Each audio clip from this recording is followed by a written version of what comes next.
La Iglesia Cristiana Génesis, una nueva creación, un nuevo comienzo. Se complace en presentar el estudio bíblico de la semana con el doctor Luis C. Bernard, pastor. Ahora, Señor, te damos gracias en esta noche. Te alabamos, te bendecimos, damos gracias por tus bendiciones. Gracias por nuestra Iglesia Génesis. Gracias por el culto del domingo en la mañana. Gracias por el gozo, la alegría. Gracias por el sentido de bienestar que tú nos das. Bendice este estudio bíblico, nuestros hermanos aquí esta noche que nos acompañan y cualquier otra persona que se añade en la noche. Señor, bendícenos a todos. Permite que tu palabra sea viva y eficaz y que el Señor nos enseñe tus intenciones y las intenciones de nuestro corazón. Bendícenos con todo esto. Y todo lo pedimos en el nombre de Jesús. Amén.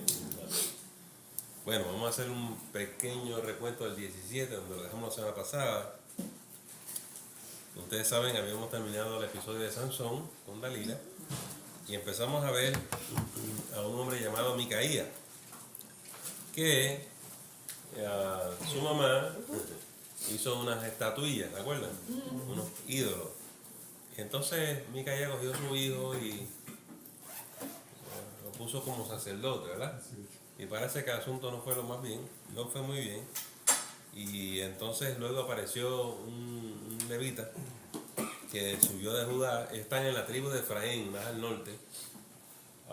Y el muchacho pues lo contrataron, ¿verdad? Y él era el sacerdote de ellos. De las cosas que vimos la semana pasada fue el problema de cómo mezclar el servicio al Señor con la idolatría, otras religiones, otras cosas. Tocamos el tema de los tatuajes y vimos varias otras cosas. Tuvimos una discusión bastante interesante, ¿verdad? Hoy seguimos el episodio de Micaía, en el capítulo 18. Recuerden que empezaron con el hijo de la familia. De ahí viene el sacerdote levita que le están ofreciendo un sueldo, casa, comida, ropa, una buena compensación. Ahora estamos en el 18. Dice, en aquellos días, versículo 1, no había rey en Israel. Estas 12 tribus están a la deriva, no hay un gobierno central, cada cual hace lo que mejor quiere y si no lo quiere hacer, no lo hace. El problema de la cooperación es inmenso, ¿verdad? ¿Y por qué esto es importante? Porque en específico en el servicio al Señor, cada cual hacía lo que le placía. Ahora, 18.1 nuevamente. En aquellos días no había rey en Israel, y en aquellos días la tribu de Dan buscaba posesión para sí, donde habitar, porque hasta entonces no había tenido posesión entre las tribus de Israel. ¿Eso qué pasa? Dan estaba en el sur, cerca de Judá. Está Judá, al norte está Benjamín y aquí está Dan. El problema es que Dan está justo colindando con los filisteos. Y ellos esa era la porción que les tocaba a ellos. Ellos nunca pudieron derrotar a los filisteos, nunca heredaron tierra, terreno, lo que les tocaba. A eso es que esto se refiere. Hasta este momento no habían hallado posesión en la tierra. Número 2, versículo 2. Y los hijos de Dan enviaron de su tribu 5 hombres de entre ellos, hombres valientes, de los pueblos de Sora y Estaol, para que reconociesen y explorasen bien la tierra. Y les dijeron, id y reconocer la tierra. Y estos vinieron al monte de Efraín hasta la casa de Micaía y allí posaron. De acá abajo, ellos empiezan a subir para el norte y están ahora en la tierra de la tribu de Efraín. Llegaron a casa de Micaía porque ellos están subiendo para el norte a buscar dónde se pueden reubicar, tierra para ellos ir y habitarlo, ¿ves? Porque obviamente donde ellos estaban, ellos no iban a derrotar a estos filisteos, ¿verdad? Yo quiero que ustedes entiendan el significado espiritual de lo que eso significa. Dios les dijo, tienes que vencer aquí y hacer esto. Ellos no lo hacen. Y llega un momento dado que ellos dicen, no lo vamos a hacer. Mejor nos mudamos, nos reubicamos. Ellos van a buscar un sitio donde reubicarse. En otras palabras, están fuera de la voluntad de Dios. ¿Lo agarraron? Ok. A ver. Versículo 3. Cuando estaban cerca de la casa de Micaía, reconocieron la voz del joven levita. Y llegando allá le dijeron, ¿quién te ha traído acá? ¿Y qué haces aquí? ¿Y qué tienes tú por aquí? Lo que pasa es que ellos son del sur también. Y ellos obviamente reconocen a la gente de Judá por el acento. Escucharon la voz y dijeron, espérate, que tú estás aquí. Es como cualquiera de nosotros en nuestros países, ¿verdad? Reconocemos quién es del sur y del norte y del este y del oeste, ¿verdad? 4. Él le respondió, de esta y de esta manera ha hecho conmigo Micaía y me ha tomado para que sea su sacerdote. En otras palabras, le contó la historia, ¿no? Versículo 5. Y ellos le dijeron, pregunta pues ahora a Dios para que sepamos si ha de prosperar este viaje que hacemos. Hola. Estos son gente que están en desobediencia y le están pidiendo guianza espiritual a gente que está en idolatría. Para que entiendan. Mira, ¿qué tú crees? ¿Que el Señor está con nosotros? Próximo versículo. Versículo 6. Y el sacerdote respondió, id en paz.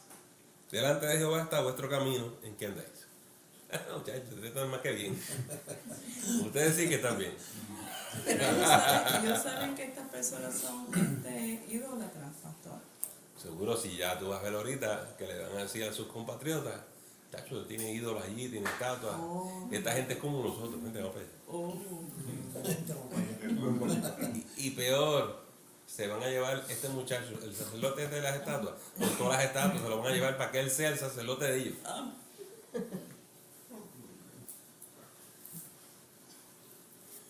Pues entonces la desobediencia de ellos es la que no les permite entrar en sí. Yeah. Una de las razones por las cuales ellos no podían heredar y poseer la tierra es que ellos están ya en desobediencia hace rato. So, parte de lo que vamos a ver en estos capítulos es las consecuencias del pecado, las consecuencias de desobediencia, ¿verdad? Y van a ver un episodio en el próximo capítulo que les va a traer memoria, porque se repite el problema de Lot en Sodoma. Y es consecuencia de todo esto, ¿verdad? Claro, Lot escogió vivir en Sodoma. Tú tienes que saber con quién te asocias, chicos. Exacto. Porque si no, pasan cosas lamentables, ¿verdad? Pero estos están gozándose aquí, y estos están... Versículo 7. Entonces aquellos 5 hombres salieron y vinieron a Lais, un pueblo que está al norte de Efraín, y lo que ellos van a encontrar, esto es monte adentro,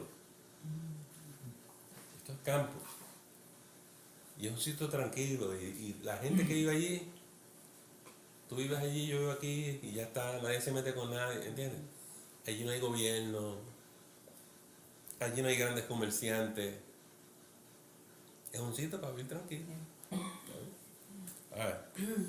Y vieron que el pueblo que habitaba en ella estaba seguro, ocioso y confiado, conforme a la costumbre de los de Sidón. Sidón es una ciudad que está más al norte, una metrópoli. Esto es una área metropolitana bastante grande, pero queda lejos. Y también sin que nadie en aquella región les perturbase en cosa alguna, ni había quien poseyera el reino. Y estaban lejos de los sidonios y no tenían negocios con nadie. Lo que están diciendo es que este es un sitio básicamente virgen.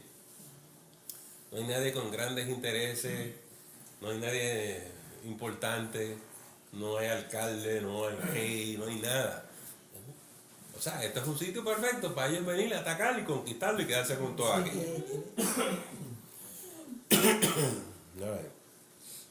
Versículo 8. Volviendo pues ellos a sus hermanos en Zorra y Estaol, o sea que bajaron otra vez a Dan, ¿verdad? Y sus hermanos les dijeron, ¿qué hay? Y ellos respondieron, levantaos, subamos contra ellos, porque nosotros hemos explorado la región y hemos visto que es muy buena. Y vosotros no haréis nada. No seáis perezosos en poneros en marcha para ir a tomar posesión de la tierra. Nosotros llegan, inmediatamente empiezan a agitar a esa gente. No, o sea, vamos. Hay que moverse, hay que aprovechar esta oportunidad. Versículo 10.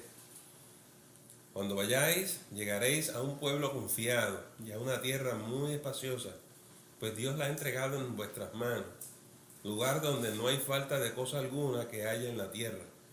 11.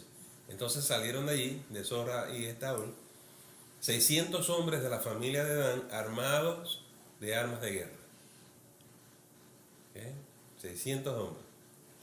12.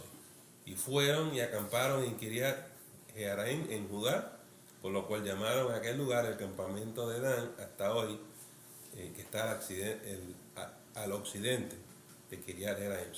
¿Por qué fueron a Judá? Porque Judá, cuando tú sales de Dan, que está en el valle, tú subes a las montañas, porque donde está este terreno, tú tienes que cruzar Efraín y llegar al otro lado, y a través de las montañas uno llegaba. 13. Y de allí pasaron al monte de Efraín y vinieron hasta la casa de Micaía. Regresan a la casa de Micaía, ¿no? 14. Entonces aquellos 5 hombres que habían ido a reconocer la tierra de Lais dijeron a sus hermanos: ¿no sabéis que en esta casa hay efod y terafines y una imagen de talla y una de fundición? Mirad por tanto lo que habéis de hacer. Esta gente está bien atraídos con este tipo de religión y culto, que no es lo que Jehová les enseñó a ellos, ¿verdad? En ningún momento. Y se supone que cada cual fuera asido al tabernáculo. Pero esta gente están creando dioses y estatuas y rindiendo cultos distintos, que nombrando sacerdotes que no tienen nada que ver con los sacerdotes. ¿Sabes? Cada cual está montando su iglesia, ¿no? Ahí que está. 15. Cuando llegaron allá, vinieron a la casa del joven levita, en casa de Micaía, y le preguntaron cómo estaba. 16. Y los 600 hombres, que eran de los hijos de Dan, estaban armados de sus armas de guerra a la entrada de la puerta. 17. Y subiendo los 5 hombres que habían ido a reconocer la tierra, entraron allá y tomaron la imagen de talla, el efod, los terafines y la imagen de fundición, mientras estaba el sacerdote a la entrada de la puerta con los 600 hombres armados de armas de guerra. Aquí está este muchacho hablando con los soldados, y a ellos lo distraen mientras estos otros van y le sacan todas las cosas y vienen con ella. Vamos a ver qué pasa. Un saqueo. 18. Ya yo leí eso. ¿No es cierto? No. 18. Entrando pues aquellos en la casa de Micaía, tomaron la imagen de talla, el efod, los terafines y la imagen de fundición, y el sacerdote les dijo: ¿qué hacéis vosotros?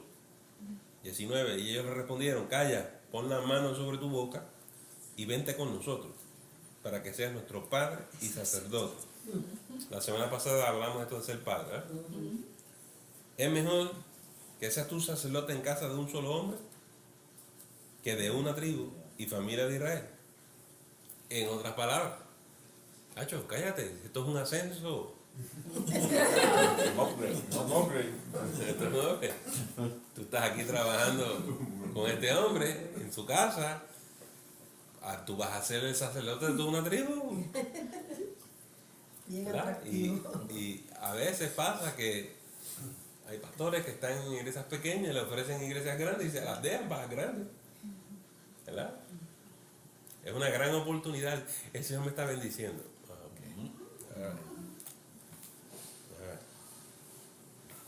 Uno siempre se debe quedar donde Dios puso a uno, hasta que Dios diga otra cosa. Pero esta gente, no fue el Señor que le abrió la puerta, ¿verdad? Fueron con alma, 600 hombres con alma. Y le dijeron: a la cañona. A la cañona, tú no tienes suerte, te callas, que tú vas con nosotros. Imagínense si el sacerdote se hubiese puesto, ¿qué hubiese pasado? Lo matan. Los matan, ¿verdad? Tenía que ir.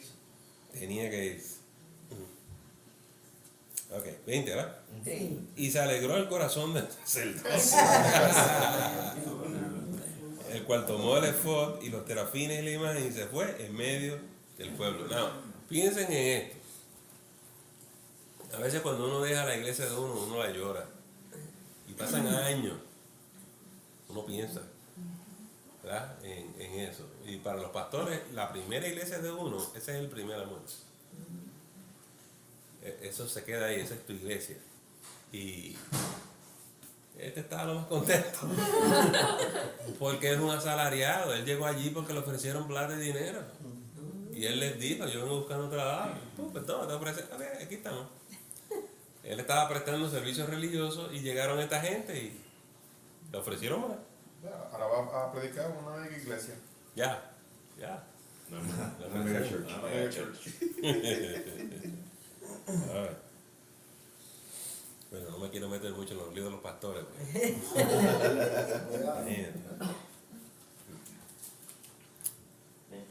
21. Y ellos se volvieron y partieron y pusieron los niños, el ganado y el bagaje por delante. Esto es lo que está pasando aquí. Están en casa de Micaía, ¿verdad? Y parten, van a salir. Pero ellos ponen los niños, el bagaje, las mujeres, la familia al frente y ellos van atrás. ¿Por qué? Porque ellos saben que estos van a venir. Tú proteges los niños y la familia. Porque la pelea va a ser acá. La pelea. ¿Okay? Por eso los niños están al frente. 22. Cuando ya se habían alejado de la casa de Micaía, los hombres que habitaban en las casas cercanas a la casa de Micaía se juntaron y siguieron a los hijos de Dan. 23. Y dando voces a los de Dan, estos volvieron sus rostros y dijeron a Micaía, ¿qué tienes? Que has juntado gente. 24. Él respondió, tomaste mis dioses que yo hice. ¿Qué clase de Dios es ese que lo hice yo? Tomaste mis dioses que yo hice y al sacerdote a quien yo le estoy pegando y os vais. ¿Qué más me queda? O sea, te lo llevaste todo. ¿Por qué pues me decís qué tienes? 25. Y los hijos de Dan le dijeron, esta gente está en unos bravos, ¿sabes? No des voces tras nosotros, no sea que los de ánimo colérico os acometen y pierdas también tu vida y la vida de los tuyos. No te quejes mucho,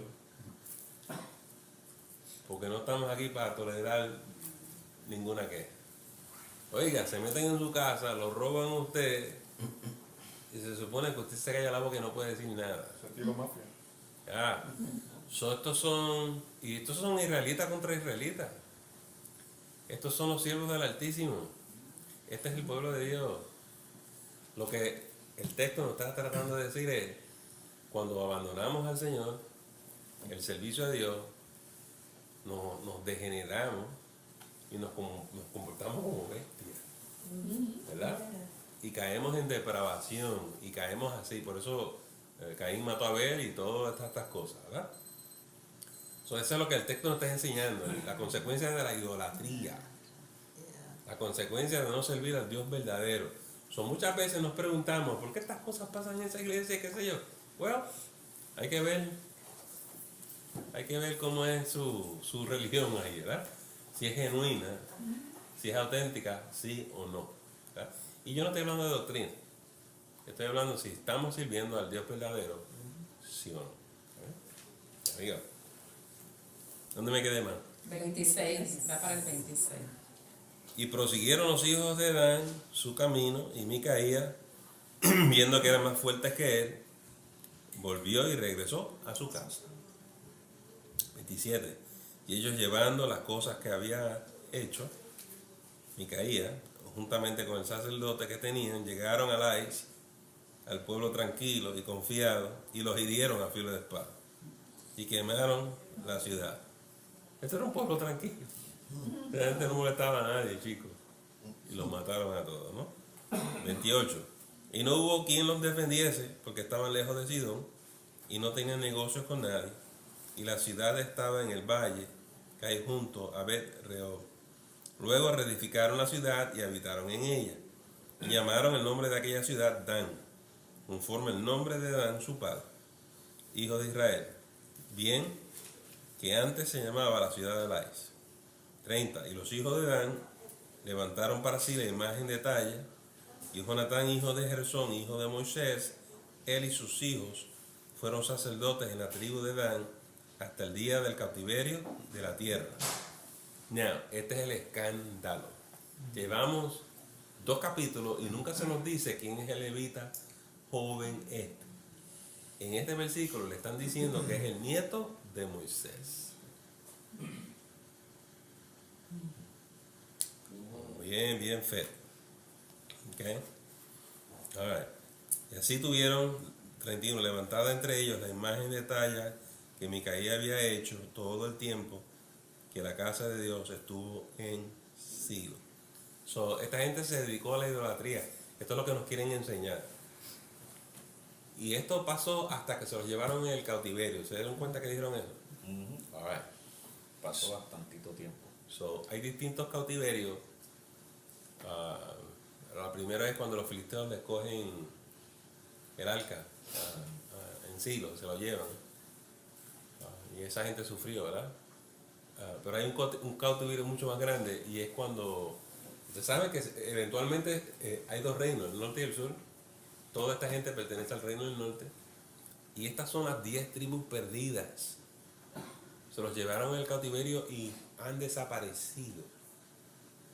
Y la gente siempre se pregunta, ¿por qué Dios permitió eso? No están explicando por qué. Esta gente no estaba sirviendo a Dios. Dios fue paciente con ellos, les dio muchas oportunidades, le mandó profetas. Después vienen los profetas menores y los mayores y todo eso, que ustedes van a ver.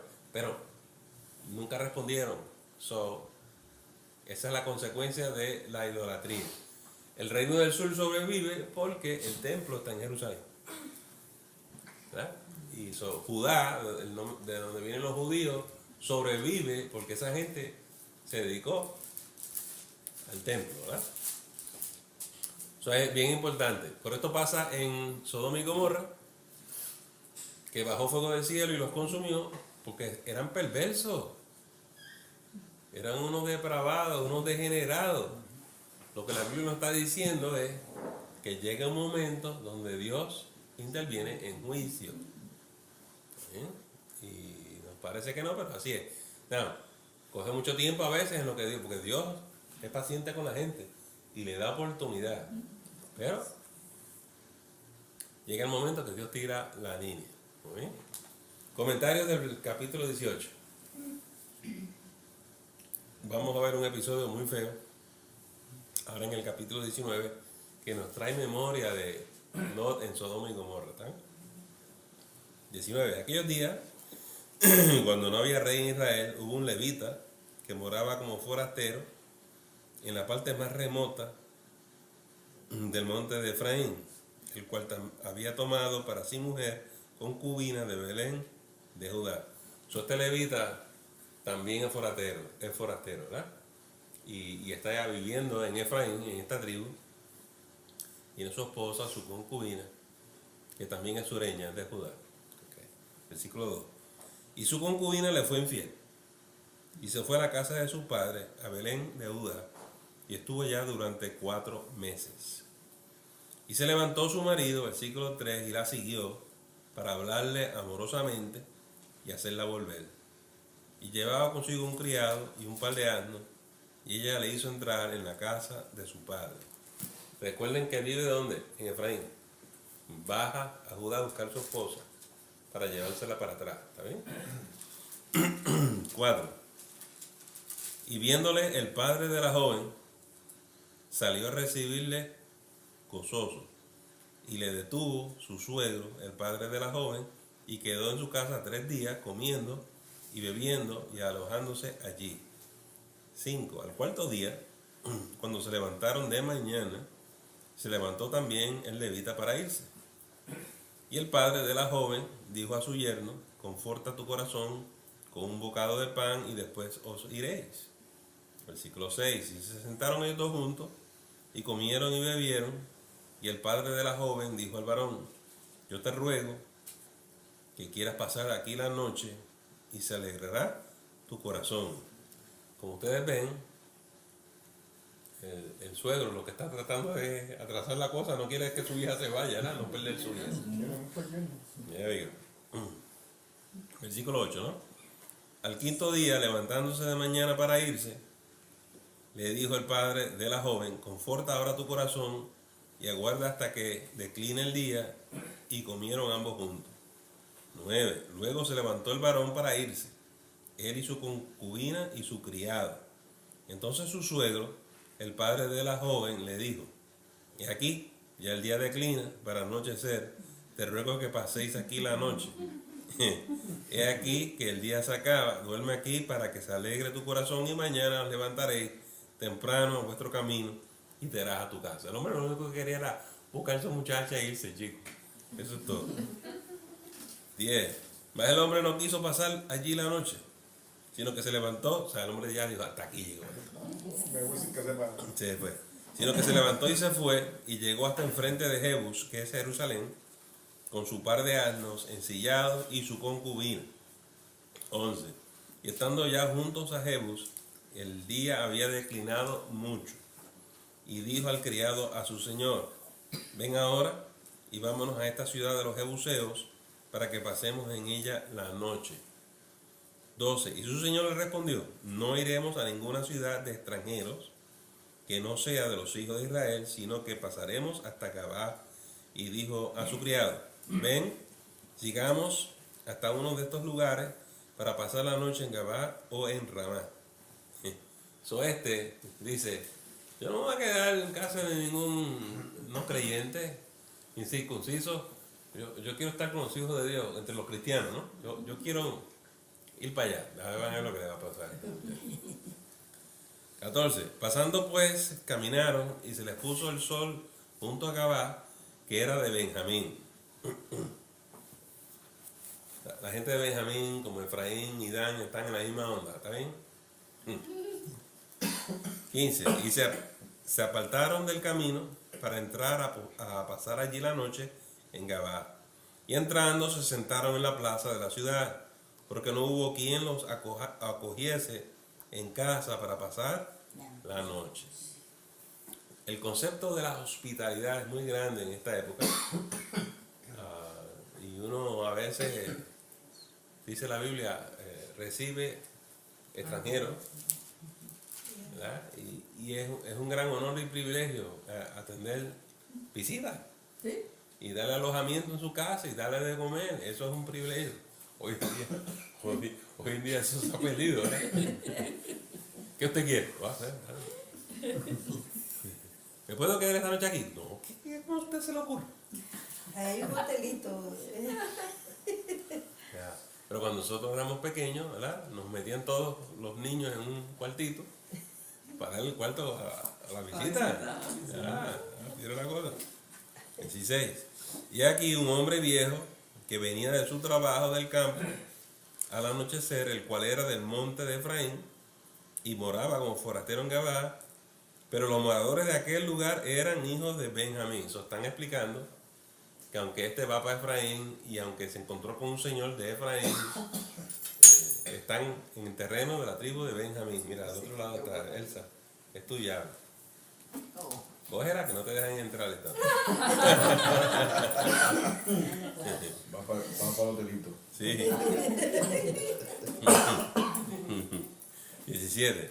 Y alzando el viejo los ojos, vio a aquel caminante en la plaza de la ciudad y le dijo: ¿a dónde vas? ¿Y de dónde vienes? Y él respondió: pasamos de Belén de Judá a la parte más remota del monte de Efraín, de donde soy.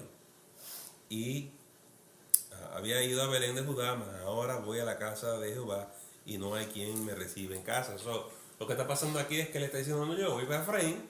Y él dice: pero de Efraín soy yo. Y le va a decir: pues quédate con nosotros. ¿Sabes? 19. Nosotros tenemos paja y foraje para nuestros asnos, y también tenemos pan y vino para mí y para tu sierva, y para el criado que está con tu siervo. No nos hace falta nada. 20. Y el hombre anciano dijo: paz sea contigo. Tu necesidad toda quede solamente a mi cargo, con tal que no pases la noche en la plaza. Él asume la responsabilidad por estas personas, ¿verdad? A cuidarlos y atenderlos. 21. Y los trajo a su casa y dio de comer a sus asnos y se lavaron los pies y comieron y bebieron.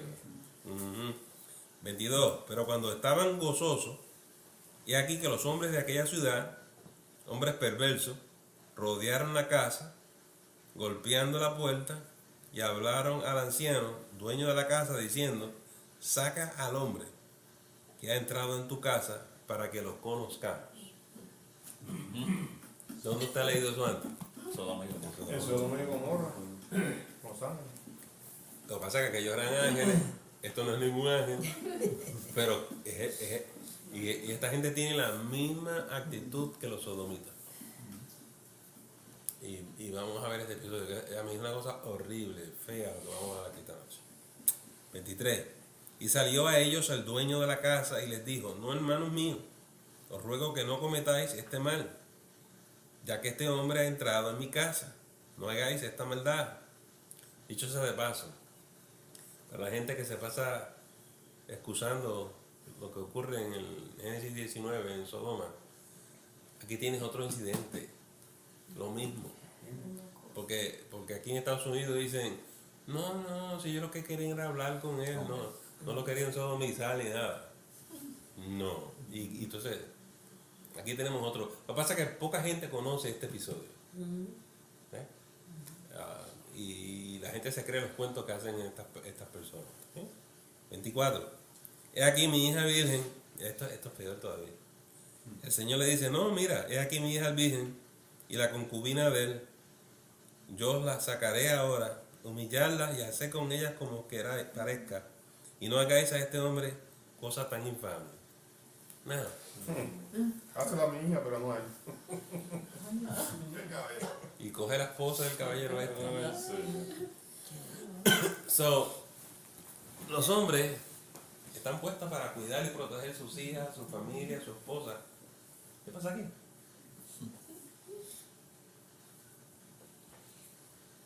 ¿Cómo te explica esta conducta? Era malo lo que le iban a hacerle al hombre. Es tan malo esto también. Eso fue a meter a la boca del lobo.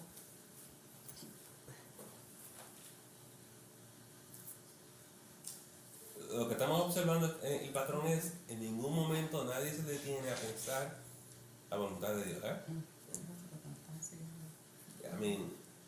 Y lo que estamos viendo es que la vida espiritual de la gente, la vida religiosa, depende de cómo tú la lleves, tiene consecuencias en tu vida personal, en tu matrimonio, en tu familia y con tus hijos. Y que la persona apartada de Dios no le importa nada ni nadie, ¿verdad? Porque Dios es el que nos da amor los unos por los otros. Pero el que no tiene el amor de Dios, es muy poco le preocupa a los demás. Y tú los usas y le sacas ventaja, y tú sacrificas a tu mujer y tus hijas también. Yo creo que como sacerdote tenía que tener un sentido de protección para su familia y él no demostró eso. Él la fue a buscar. Vamos a tirarla ahí. Pero pastor, al principio decía, cada cual vivía como le parecía. O sea, él era sacerdote, tenía el conocimiento, pero vivía como le daba la gana. Y en esta estampa es el reflejo de eso. Cada cual, no había rey en Israel, no había orden, no había nada. Había algo escrito, porque ya Dios había establecido un orden. Pero la gente le dio la espalda a lo que decía ese orden, y ese es el reflejo de lo que... Correcto. Y es lo mismo que leemos en Romanos. Dios los entregó a pasiones desordenadas. El ser humano se degenera, Se desenfrenaron. se desenfrena. ¿Está bien? Y aquí lo tiene. Y cometen los crímenes más horribles que usted se pueda imaginar. Las aberraciones. Y dice el apóstol en el Nuevo Testamento que hacen cosas tan vergonzosas que ellos ni las quieren mencionar ni quieren hablar de esas cosas, ¿verdad? Vamos a ver qué le pasa a esta muchacha aquí. 25, ¿no? Mas aquellos hombres no le quisieron oír, Por lo que tomando aquel hombre a su concubina, la sacó, y entraron a ella, y abusaron de ella toda la noche hasta la mañana, y la dejaron cuando apuntaba el alba. Acuérdense que son todos los hombres de esa ciudad, de ese sitio, y tomaron turno toda la noche. Ay, sí.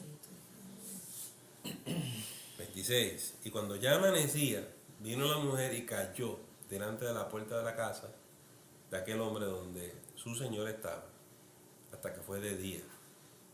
27. Todos estos hombres se van, y se levantó por la mañana su señor, y abrió las puertas de la casa, y salió para seguir su camino.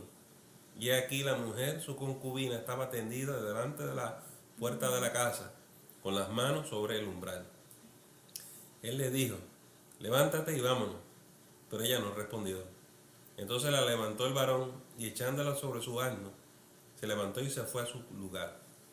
Y llegando a su casa, tomó un cuchillo, y echó mano de su concubina, su mujer, ¿no?, su esposa, y la partió por sus huesos en 12 partes, y la envió por todo el territorio de Israel.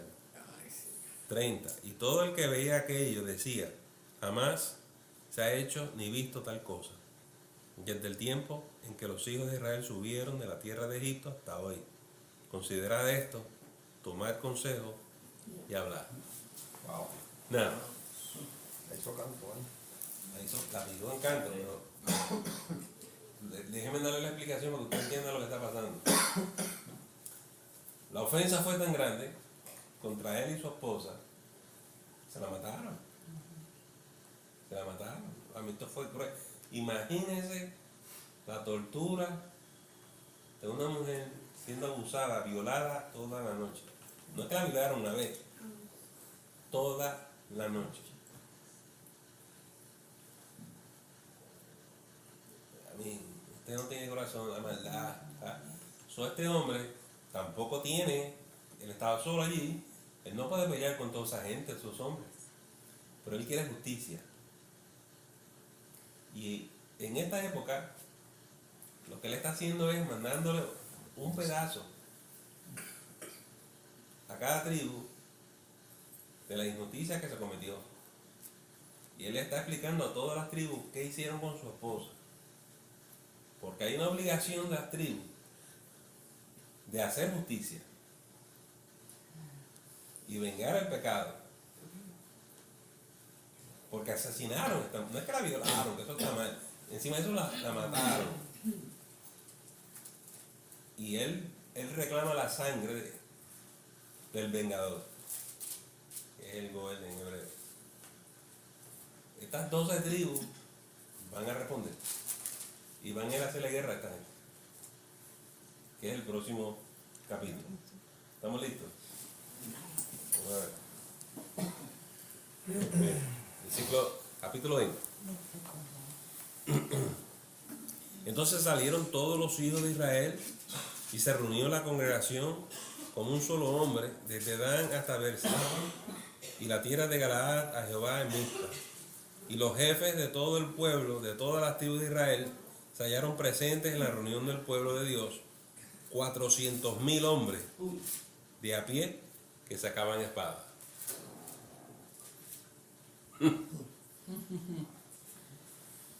3. Y los hijos de Benjamín oyeron que los hijos de Israel habían subido a Mizpa. Y dijeron los hijos de Israel: decid cómo fue esta maldad. Están pidiendo la explicación. 4. Entonces el varón levita, marido de la mujer muerta, respondió y dijo: yo llegué a Gabá de Benjamín con mi concubina para pasar allí la noche.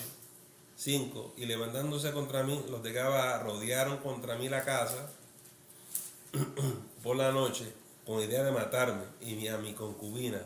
Y a mi concubina la humillaron de tal manera que murió. 6. Entonces tomando yo mi concubina, la corté en pedazos y la envié por todo el territorio de la posesión de Israel, por cuanto han hecho maldad y crimen en Israel. 7. He aquí todos vosotros sois hijos de Israel, dad aquí vuestro parecer y consejo. 8. Entonces todo el pueblo, como un solo hombre, se levantó y dijeron: ninguno de nosotros irá a su tienda, ni volverá ninguno de nosotros a su casa. Mas esto es ahora lo que haremos a Gabá. Contra ella subiremos por sorteo. 10. Tomaremos 10 hombres de cada 100 por todas las tribus de Israel, y 100 de cada 1000, y 1000 de cada 10,000, que lleven víveres para el pueblo, para que yendo a Gabá de Benjamín, le hagan conforme a toda la abominación que ha cometido en Israel. 11.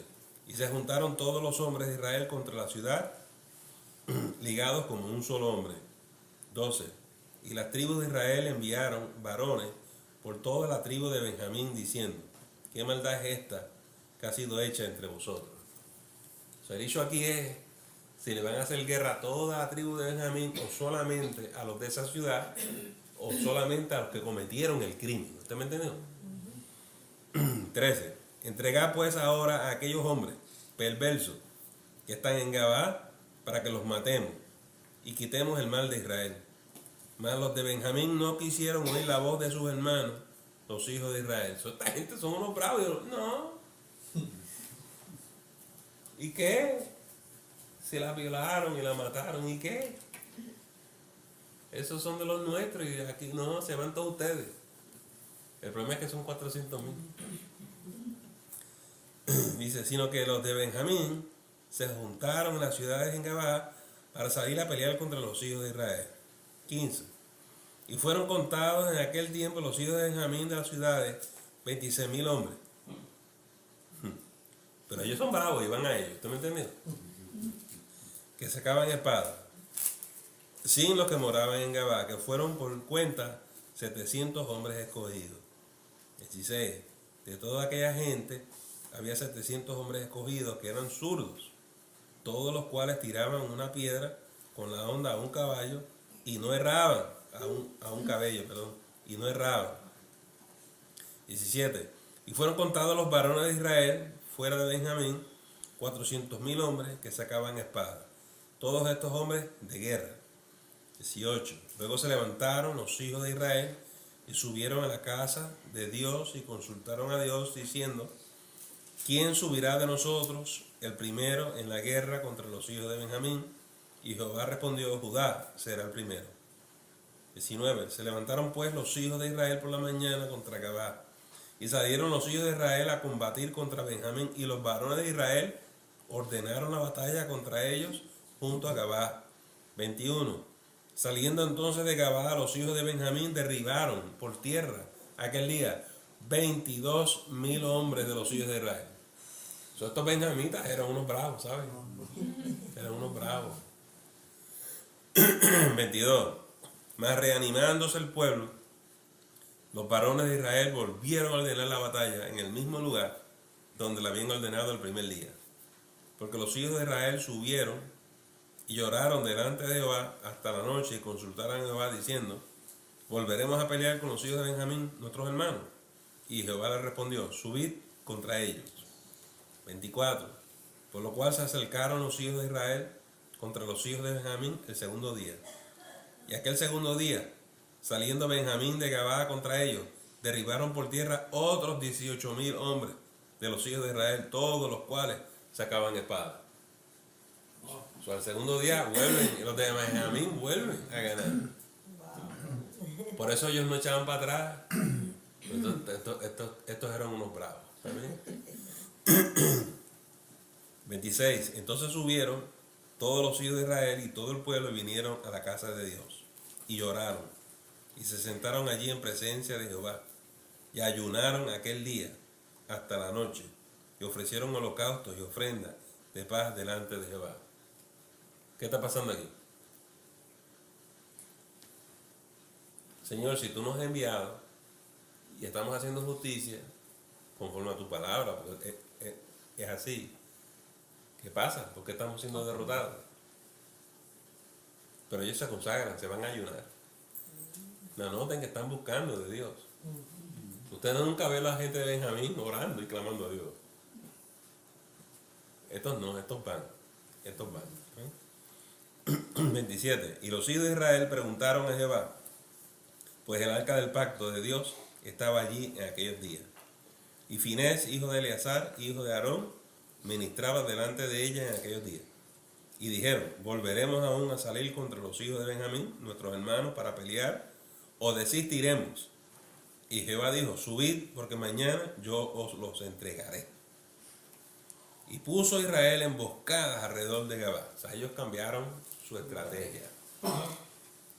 30. Subiendo entonces los hijos de Israel contra los hijos de Benjamín, el tercer día ordenaron la batalla delante de Gabá como las otras veces. Se pararon como si iban a pelear como siempre, ¿eh? Pero habían puesto emboscadas. ¿Sí? O sea que ellos hicieron el aguaje de que iba a ser como los otros días. 21. Y salieron los hijos de Benjamín al encuentro del pueblo, alejándose de la ciudad, y comenzaron a herir a algunos del pueblo, matándolos como las otras veces por los caminos, uno de los cuales sube a Betel y el otro a Gabá en el campo, y mataron unos 30 hombres de Israel. Y los hijos de Benjamín decían, vencidos son delante de nosotros como antes. Estos están ya bendito, no hay ni resistencia. Mas los hijos de Israel decían, huiremos y los alejaremos de la ciudad hasta los caminos.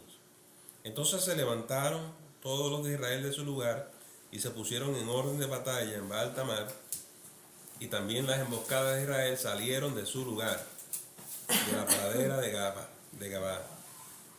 34. Y vinieron contra Gabá 10,000 hombres escogidos de todo Israel, y la batalla arreciaba, mas ellos no sabían que ya el desastre se acercaba a ellos. En otras palabras, lo que hizo esta gente, los israelitas escogieron hombres bien fuertes para dar la pelea, y el trabajo de ellos era entretenerlos, porque van a ir y van a quemar la ciudad. Y una vez eso ocurra, se cierra la emboscada. ¿Sí? Porque no tienen defensa, no hay refuerzo, no hay alimentos, están aislados completamente. 35. Y derrotó Jehová a Benjamín delante de Israel, y mataron los hijos de Israel aquel día 25,000 hombres de Benjamín, todos los cuales sacaban espada. Se viró la tortilla, ¿eh? 36. Y vieron los hijos de Benjamín que eran derrotados, y los hijos de Israel se dieron campo a Benjamín, porque estaban confiados en las emboscadas que habían puesto detrás de Gabá. 37. Y los hombres de las emboscadas acometieron prontamente a Gabá, y avanzaron e hirieron a filo de espada a toda la ciudad.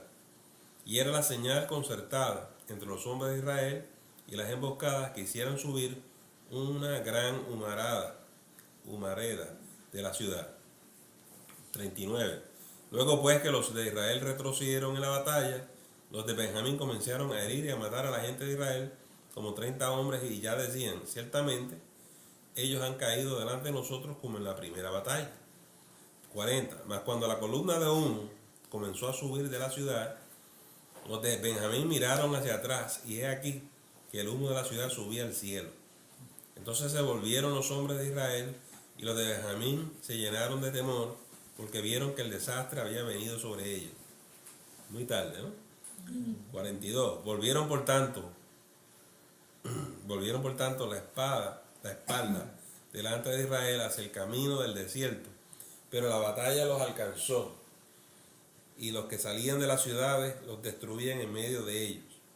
43. Así cercaron a los de Benjamín y los acosaron y hollaron desde Menúa hasta enfrente de Gabá, hacia donde nace el sol. Y cayeron de Benjamín 18,000 hombres, todos ellos hombres de guerra. Volviéndose luego, huyeron hacia el desierto, a la peña de Rimón, y de ellos fueron abatidos 5,000 hombres en los caminos, y fueron persiguiéndolos aún hasta Gidón, y mataron de ellos a 2,000 hombres. O sea que los siguen persiguiendo, los siguen exterminando, ¿no?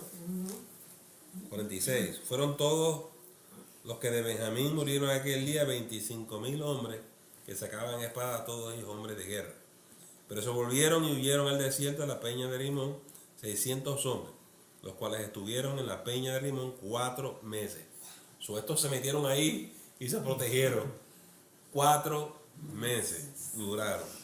48. Y los hombres de Israel volvieron sobre los hijos de Benjamín y los hirieron a filo de espada, así a los hombres de cada ciudad, como a las bestias y todo lo que fue hallado. Asimismo pusieron fuego a todas las ciudades que hallaban. Esta gente empezó a terminar toda la tribu. ¿Está bien? Solución, capítulo 21. Y con esto terminamos el libro de los jueces. Y el próximo libro que vamos a estudiar es el libro de Ruth. ¿Está bien? Pero miren esto. Miren esto en el capítulo 21. Los varones de Israel habían jurado en Mizpa diciendo: ninguno de nosotros dará a su hija a los de Benjamín por mujer. 2. Y vino el pueblo a la casa de Dios y se estuvieron allí hasta la noche en presencia de Dios, y alzando su voz hicieron gran llanto y dijeron: oh Jehová, Dios de Israel, ¿por qué ha sucedido esto en Israel, que falte hoy en Israel una tribu? Ellos mismos están lamentando después que terminan, pero están exterminando una tribu entera. ¿Usted me entendió? Ellos van a buscar la manera de que esta tribu sobreviva, pero ellos no están dispuestos a darle sus hijas a esta gente. Hay que buscarle mujeres de otro lugar. 4. Y al día siguiente el pueblo se levantó de mañana y edificaron allí altar y ofrecieron holocaustos y ofrenda de paz. 5. Y dijeron los hijos de Israel: ¿quién de todas las tribus de Israel no subió a la reunión delante de Jehová? En otras palabras, ¿quién de las tribus no peleó con nosotros? Porque se había hecho gran juramento contra el que no subiese a Jehová en Mizpa, diciendo: sufrirá la muerte. 6. Y los hijos de Israel se arrepintieron a causa de Benjamín su hermano, y dijeron: cortadle hoy de Israel una tribu. 7. ¿Qué haremos en cuanto a mujeres para los que han quedado? Nosotros hemos jurado por Jehová que no les daremos nuestras hijas por mujeres. 8. Y dijeron: ¿hay alguno de las tribus de Israel que no haya subido a Jehová en Mizpa? Y hallaron que ninguno de Jabes Galaad había venido al campamento a la reunión, porque fue contado el pueblo, y no hubo allí varón de los moradores de Jabes Galaad. Entonces la congregación envió allá a 12,000 hombres de los más valientes, y les mandaron diciendo: id y herid a filo de espada a los moradores de Jabes Galaad con las mujeres y los niños. Pero haréis de esta manera: mataréis a todo varón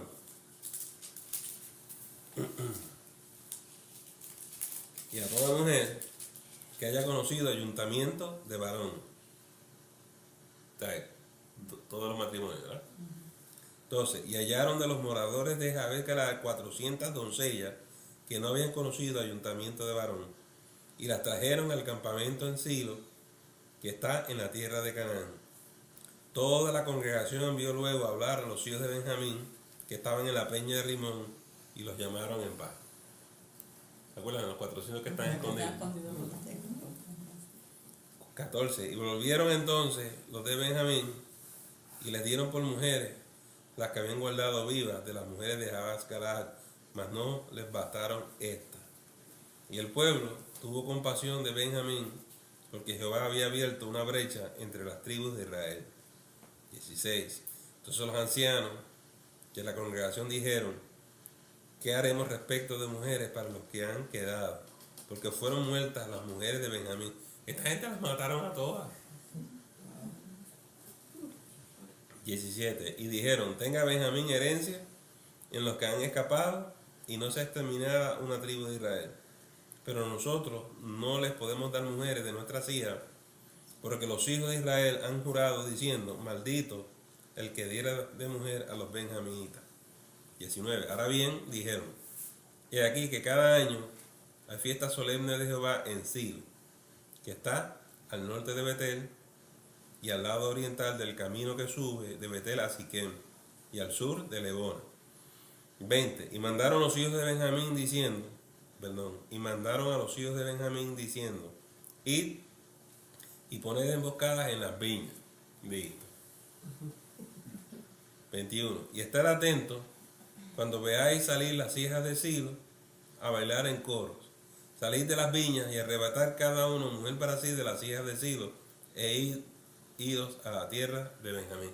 So, aquí están las pobres muchachas jovencitas. Mami, vamos a la fiesta. Y es la última vez que tú ves tu hija, porque estos estaban allí llevándose las muchachas.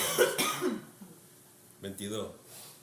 Y si vinieron los padres de ellas a sus hermanos a demandárselas, nosotros les diremos, hacernos la merced de concedérnosla, pues que nosotros en la guerra no tomamos mujeres para todos. Además, no sois vosotros los que se las diste, para que ahora seáis culpados. Y los hijos de Benjamín lo hicieron así, tomaron mujeres conforme a su número, robándoselas de entre las que danzaban. El ministerio de la danza es bien peligroso. Y se fueron, volvieron a su edad y reedificaron las ciudades y habitaron en ellas. Entonces los hijos de Israel se fueron también de allí, cada uno a su tribu y a su familia, saliendo de allí cada uno a su heredad. En estos días no había rey en Israel, cada uno hacía lo que bien le parecía. So, así salvaron una tribu. Y miren una cosa, ellos empezaron pidiendo un hombre para tener relaciones sexuales con el hombre. Entonces se pasan toda la noche violando a una mujer. Estos van a pelear porque le dicen que eso es inconcebible. Pero estos van, los matan, exterminan toda su tribu y después lo lamentan. ¿Y qué hacen? Cogen muchachas y se los dan.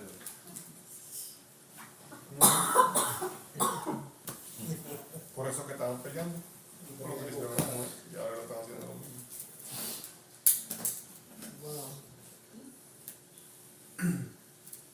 Explíquenme ustedes esto a mí. El problema fue que le quitamos la mujer a un hombre para que las usaran. Pero ahora ellos están haciendo no con una, Con todo. con todas que. Vete, coge una ahí.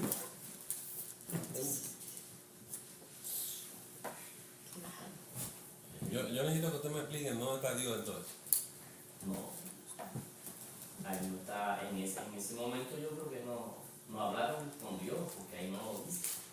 ¿Ustedes vieron después ellos ayunando y llorando? No. Y ellos hicieron como les dio la gana, o sea, sacaron afuera a Dios. de todo. Ellos decidieron resolver este problema. ¿Quién les dijo a ellos que había que salvar la tribu de Benjamín? ¿Dios les dijo eso? No, Dios les dijo que te busca mujeres para ellos. no. Eso lo decidieron ellos. A ellos les pareció buena idea.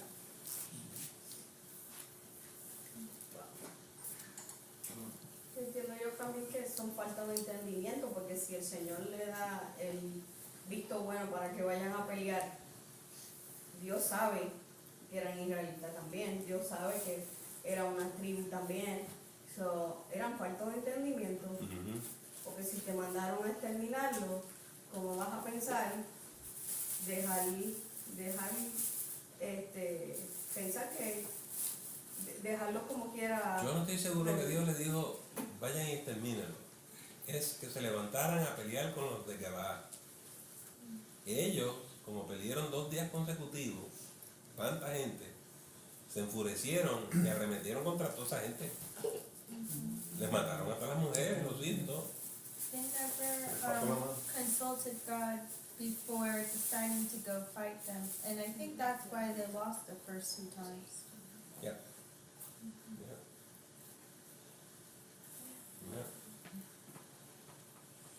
Pero todo esto está pasando en el pueblo de Dios, ¿no? Pero aquí estamos viendo que volvemos a lo mismo, pastor, que un pueblo sin un líder es como una iglesia hoy sin el líder que Dios pone, estaríamos como ellos. Yes. Nadie se levantó y dijo, pero un momentito, vamos a pensar bien lo que estamos haciendo. ¿El Señor nos mandó a hacer esto? ¿Sí o no? No. Vamos.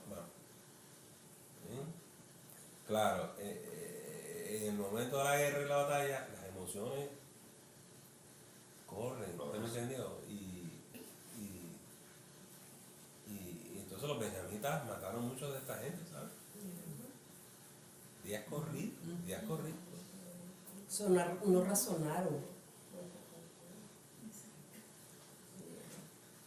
I think the other thing is that they just went out to go fight them. I mean, we already said they didn't consult God over it, but they didn't try to talk to the brothers first.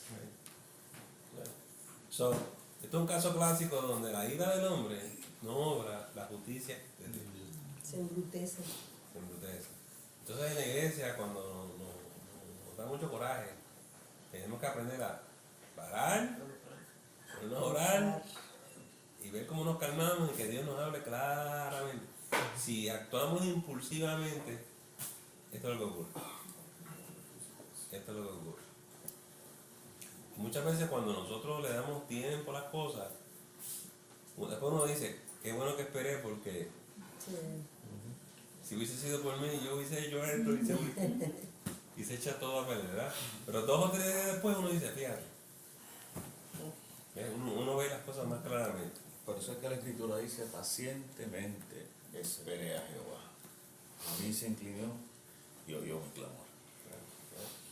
Ya, se concluye el libro de los jueces, de igual como empezamos, no había ley. Esto es una época donde no hay ley, ni divina, ni humana, ni nada, y todo el mundo hace lo que le place. Porque las cosas que están así, es que esta gente pide un rey. Es más fuerte que sobrevivir. Es que las figuras sacerdotales se corrompieron completamente. Eso, porque si no se hubiesen corrompido, le hubiesen podido dar dirección al pueblo, pero como estaban tan corruptas, no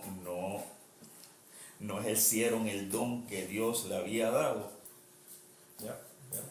Y esto ustedes lo van a ver luego con los profetas, donde dice, ¿verdad? Entonces comienzan a darle duro a los pastores, porque eran unos corruptos, eran unos abusadores, porque ninguno de ellos estaba cumpliendo la justicia de Dios. Y los profetas arremeten, pero eso con todo y rey, de encima que le ponen un rey, como quiera. Y cuando el sacerdocio, el ministerio, está en esas condiciones, no hay paz en el pueblo. No la puede ver. No la puede ver. ¿Cómo nosotros decimos esto en nuestra época? Yo escucho a los hermanos siempre decir, si la cabeza está enferma, todo el cuerpo está enfermo. De eso que estamos hablando. Ouch. Comentarios, reacciones. Yo digo que es una realidad porque imagínate que nosotros confiamos en ti, que nos estás guiando y nos estás diciendo la verdad. Y lo que tú nos dices lo vamos a hacer. Pero si tú estás corrupto, Exacto. ¿qué pasa? Exacto. Tú sabes, yo me acuerdo cuando era joven, los soldados oraban y decían que en el nombre de Dios vamos a ir a matar esto. Pero también las otras personas decían en el nombre de Dios. Y los dos eran cristianos, pero se están matando a sí mismos. Entonces, por fe, confiamos de que tú nos estás diciendo la verdad. Y como dice Toñito acá, o sea, si el sacerdote se corrupte, pero muchas veces nosotros no miramos también, porque a veces confiamos, ponemos toda la confianza en un líder y muchas veces no hablamos con Dios, no oramos, no leemos la escritura, no buscamos de Dios, porque uno tiene que buscar a Dios, es decir, Dios, o sea, yo pienso que nosotros como miembros de la iglesia tenemos que orar por ti, para que Dios te dé la guía, para que nos guíes y todo eso. Pero se nos hace muchas veces muy fácil decir, bueno, el pastor dice esto, that's okay. No, it's not okay. No está bien. Es bien a veces contradecir a nuestro líder, decir, ¿por qué haces esto? Porque yo soy una de las personas, yo no voy a hacer lo que alguien me dice todo el tiempo. Vamos a ir para atrás con los varios yo estoy seguro que todos nosotros hemos estado en algún tipo de iglesia como esa. Yo lo he estado. Y es horrible. Lo que yo he aprendido es, si estoy en una iglesia donde la gente miente y engaña y hay fraude, yo no me voy a quedar ahí. A mí no me toca arreglar esa iglesia ni ese pastor. ¿A quién le toca? A Dios. Yo no soy el señor de la iglesia. No, la vendetta es una vendetta. No, este me la va a pagar. Bueno, si usted quiere actuar como ellos, esto es lo que va a pasar.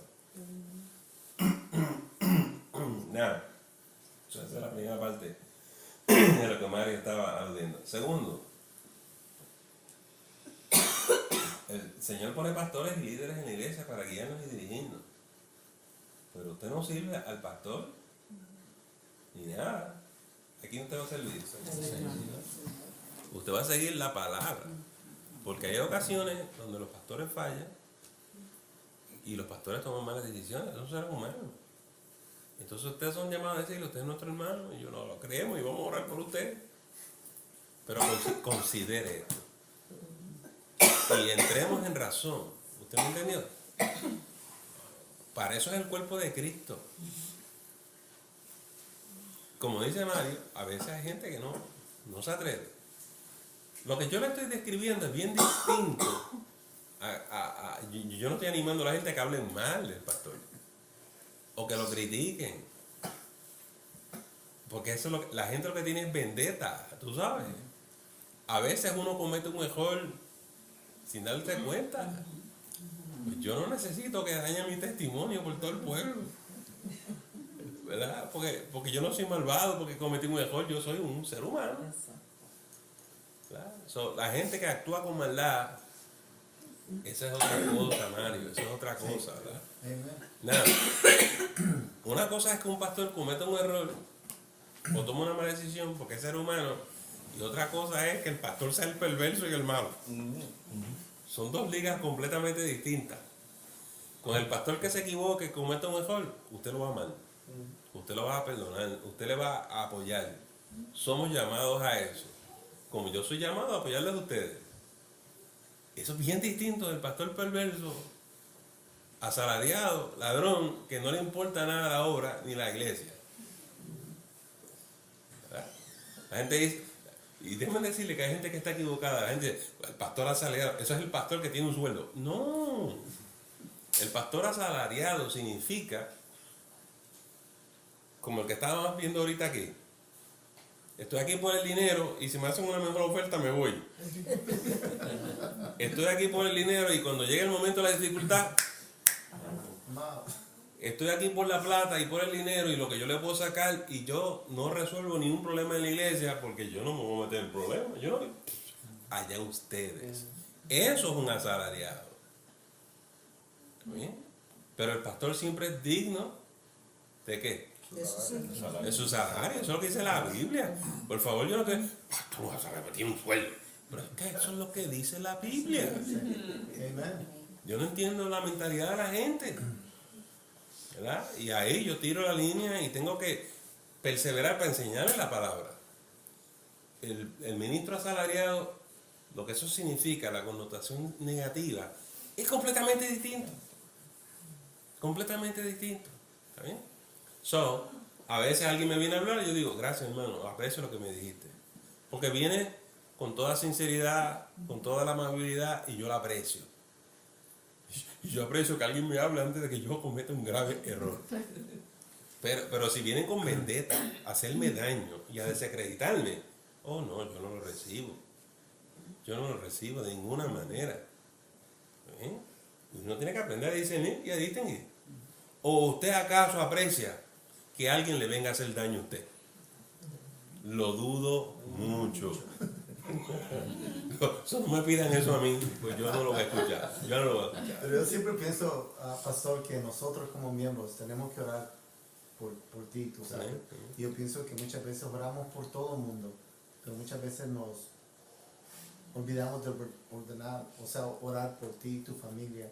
Porque si tú te pones a pensar un domingo, tú estás ahí de la mañana, vienes, y luego te hablamos, necesitamos esto, ora por mí y todo, pero uno no se acuerda muchas veces de orar por ti, porque yo pienso que al mismo tiempo, hay veces que tal vez tú quieres tener un tiempo también con tu esposa, con tus hijas, y hay veces no pasa. No pasa. ¿Sabes? Tú estás comiendo y, pastor, necesito algo, ora por mí, y tú dices, ok, o te estamos mandando mensajes, tú sabes, y hay veces yo sé que como humano uno dice, I want to pray, just a little bit.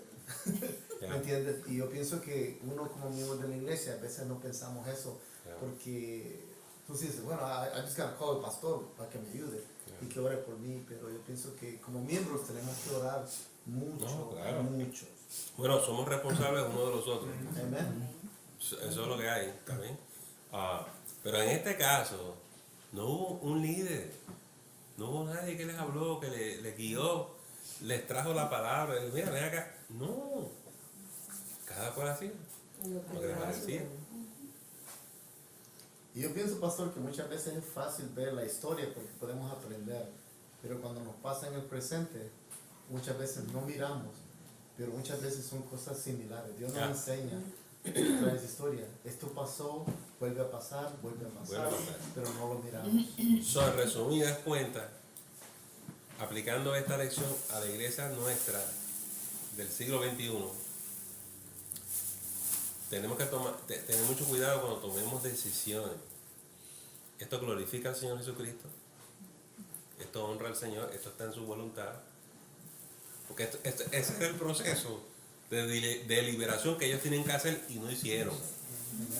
Vamos a matar gente y quitarle las hijas y le matamos las esposas. ¿Qué es esto, man? Esto que estamos haciendo está en la palabra.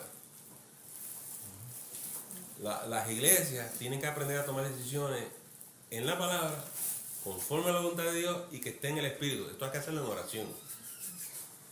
Porque en nuestras iglesias hoy en día esto pasa. Y hacemos daño al cuerpo de Cristo. Hacemos cosas y después decimos, esto es por el bien de la iglesia. No es ningún por el bien de la iglesia, nada. Tú lo que quieres es salirte con la tuya. Y eso teniendo un líder. Imagínese viviendo estos tiempos, ¿cómo estuviese la iglesia? ¿Sabes? Estuviéramos pero bien mal. ¿Ah? Estuviéramos bien mal. Que es mejor tener un líder, y si ese líder se corrompe o lo que sea, se ora por él, pero sabemos, ¿verdad? No como estos tiempos.